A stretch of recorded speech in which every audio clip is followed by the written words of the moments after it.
Assalamualaikum warahmatullahi wabarakatuh. Apa kabar teman-teman semuanya? Semoga teman-teman semuanya dalam keadaan sehat walafiat. Amin ya rabbal alamin.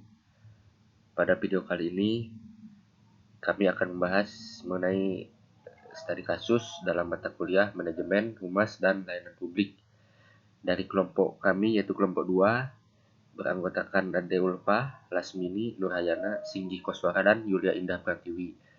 Dengan dosen pengampu dari mata kuliah Manajemen, Humas, dan Layanan Publik ini adalah Bapak Al-Fadil Hasan IPP MM. Baik, kita masuk ke materinya.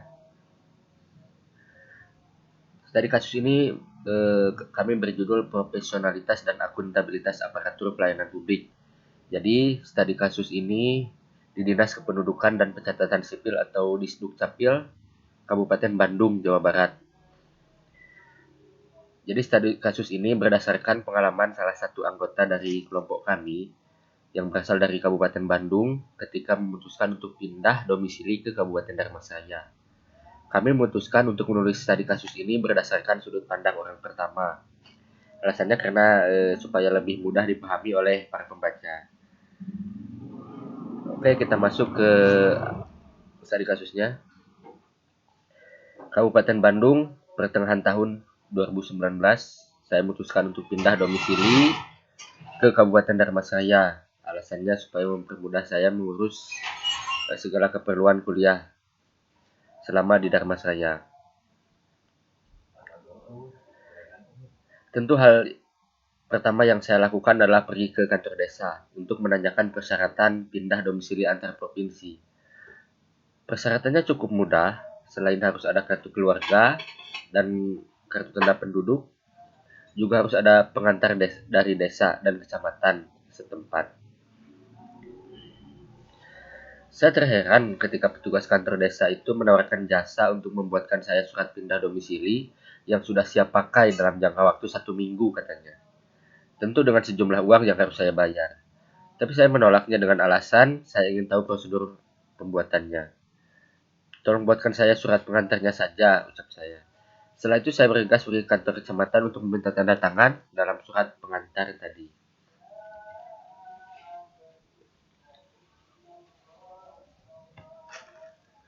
Keesokan harinya, saya baru berangkat ke kantor Disdukcapil untuk mengurus surat pindah domisili yang sempat tertunda kemarin. Niat hati berangkat pagi supaya mendapat nomor antrian yang tidak terlalu jauh, tapi apa hendak dikata, ketika tiba di sana saya mendapati begitu banyak orang berkerumun di depan loket per loket yang ada di kantor tersebut. Saya menuju salah satu loket yang bertuliskan pindah domisili. Loket tersebut terbuat dari kaca tebal sebagai pemisah antara petugas dan masyarakat, yang memiliki 2 jendela kecil bertuliskan pendaftaran dan pengambilan. Saya begitu kesulitan untuk memasukkan dokumen saya ke jendela pendaftaran tersebut, karena begitu banyaknya orang yang berdesakan di sana. Sempat saya merasa kesal, mengapa orang ini tak mau tertib mengantri. Padahal ketika surat mereka sudah siap, mereka akan dipanggil satu persatu. Setelah saya berhasil memasukkan berkas saya dan mendapat sebuah kartu yang berderet beberapa angka di sana, ternyata itu bukan nomor antrian tetapi semacam kode untuk pengambilan berkas nantinya.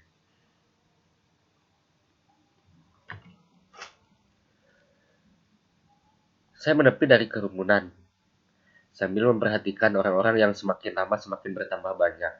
Yang menarik perhatian saya adalah ada beberapa dari mereka yang membawa beberapa berkas dalam map. Mereka tidak diam, terus mondar-mandir dari satu loket ke loket lainnya, sambil menunggu nama dari pengguna jasa mereka dipanggil. Jadi seperti ini cara kerja jasa yang ditawarkan petugas kantor desa kemarin, pikir saya. Perhatian saya tertuju kembali pada orang-orang yang masih saja berkerumun di depan jendela loket. Sebenarnya disediakan kursi untuk duduk dan menunggu, tapi memang jumlah masyarakat terlalu banyak, jadi kursi tersebut tidak mencukupi. Terdengar beberapa kali petugas memperingati mereka supaya mundur dan tidak berkerumun menutupi jendela loket. Tapi peringatan tinggallah peringatan, mereka tidak menggubrisnya sama sekali. Dari peringatan halus sampai bentakan dari petugas terdengar sambil mengancam tidak akan memberikan berkasnya jika masih saja berkerumun. Barulah mereka sedikit mundur. Tapi sayangnya, kondisi tersebut tidak berlangsung lama. Selang beberapa menit, mereka kembali lagi berkerumun. Setelah saya mendapatkan apa yang saya butuhkan, saya bergegas pulang. Terdengar orang-orang berbisik bahwa mereka tidak mendapatkan hasil dari penantian panjang mereka. Karena hari memang sudah sore dan kantor sudah mau tutup. Terpaksa mereka harus mengambil hasilnya esok hari. Yang tak kalah menarik untuk dibahas adalah petugas parkirnya yang begitu banyak. Mereka seperti mempunyai lahan masing-masing untuk daerah kekuasaannya. Dan ketika orang-orang parkir di tempat mereka, maka harus membayar sejumlah uang, termasuk saya. Kemudian kita masuk ke analisa yang kami peroleh. Jadi dari kejadian yang telah dialami oleh salah satu anggota kelompok kami di atas, maka kami menarik kesimpulan bahwa ada 3 poin utama mengenai kasus yang ada dalam kejadian tersebut. Yang pertama, kasus mengenai aparatur pelayanan publik dengan masyarakat yang sangat sulit untuk diatur. Kemudian yang kedua, kasus mengenai jasa pembuatan surat-surat penting yang ada di Disdukcapil. Kemudian yang ketiga, kasus mengenai petugas parkir yang ada di lingkungan kantor Disdukcapil Kabupaten Bandung, Jawa Barat. Untuk kasus pertama, menurut analisa kami memang kita tidak bisa menyalahkan siapa-siapa. Mengingat masyarakat ini memiliki latar belakang yang berbeda-beda, mulai dari latar belakang pendidikan, latar belakang ekonomi, dan lain sebagainya. Ditambah kurangnya sosialisasi mengenai budaya antri dalam lingkup pelayanan publik. Mengenai bentakan yang dilakukan oleh aparatur pelayanan publik, seharusnya itu tidak patut terjadi. Mengingat kondisi psikologis masyarakat berbeda-beda, kita tidak akan pernah tahu bentakan yang dilakukan oleh aparatur tersebut bisa saja menyinggung perasaan seseorang, yang membuatnya tidak nyaman dan tidak merasa aman. Jadi jelas profesionalitas dan akuntabilitas ini harus lebih ditekankan lagi kepada aparatur pelayanan publik, apalagi di daerah yang memang padat penduduk. Kemudian untuk kasus yang kedua mengenai orang-orang yang menawarkan jasa pembuatan surat-surat penting, sebenarnya kami tidak mengetahui apakah ini memang diperbolehkan oleh peraturan yang berlaku atau memang ini hanya inisiatif dari mereka saja. Jika kita kaitkan dengan kejadian di atas, maka hal seperti ini ada sisi positifnya juga. Mengingat begitu banyaknya masyarakat yang datang ke tempat pelayanan publik tersebut, setidaknya mampu sedikit mengurangi jumlah masyarakat yang datang dan sedikit melerai orang-orang yang berdesak-desakan.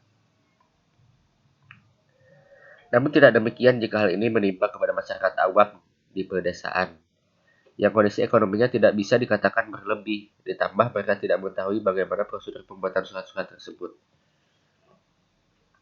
Hal ini jelas merugikan karena masyarakat awam tersebut menjadi enggan untuk membuat surat-surat penting yang harus mereka penuhi sebagai warga negara. Karena asumsi mereka, membuat surat-surat tersebut memerlukan biaya yang tidak sedikit. Kemudian untuk kasus yang ketiga, cukup menarik juga bagi kami untuk didiskusikan.